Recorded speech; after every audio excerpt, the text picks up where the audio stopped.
want you to come closer so you can take a look at these images. They show the moments that led up to a deadly shooting in the middle of the 2016 protests in Charlotte. We got our first look at these when prosecutors showed these images in court this morning. They say that the person circled here is Raekwon Borum, and they say it shows him at one point aiming a gun. Channel 9's Blaine Tollison was in the courtroom today, and in the past 90 minutes, a judge denied a request for a mistrial. Blaine? And that motion for a mistrial came up because prosecutors accused Raekwon Borum of making a threat against the judge on his case through a jail phone call. Jurors were not in the room for that, but they were in the courtroom earlier today hearing a detailed account of that shooting the night of the 2016 riots here uptown.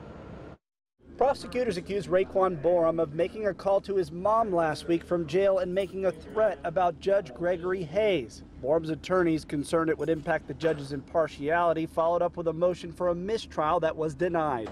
Mr. Borum, you must know that these jail calls are recorded. Earlier in the day, when jurors were present, they listened to Kendall Bowden describe what happened when he said Borum pulled a gun the night Justin Carr was killed. Didn't look, didn't aim.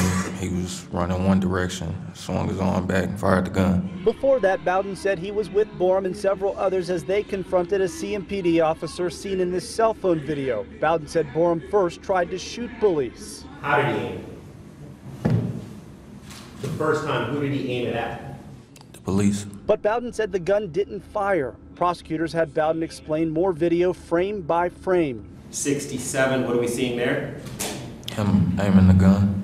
It took Bowden a year to come forward after that tragic night uptown. He said that there were no deals convincing him to speak up despite serving 5 years in federal prison in an unrelated case.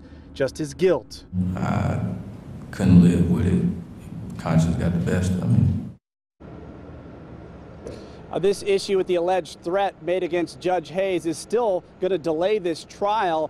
Borum's attorneys also made a motion for the judge to recuse himself from this case, and that'll be heard in front of a different judge on Friday morning, Erica. All right, our Blaine Tollison reporting. Thank you, Blaine. Now, this is all stemming from that night when tensions were high after an officer shot and killed Keith Scott in North Charlotte. Scott's family had claimed that he did not have a weapon. Police say that he had a gun. The officer who shot Scott was later cleared of wrongdoing.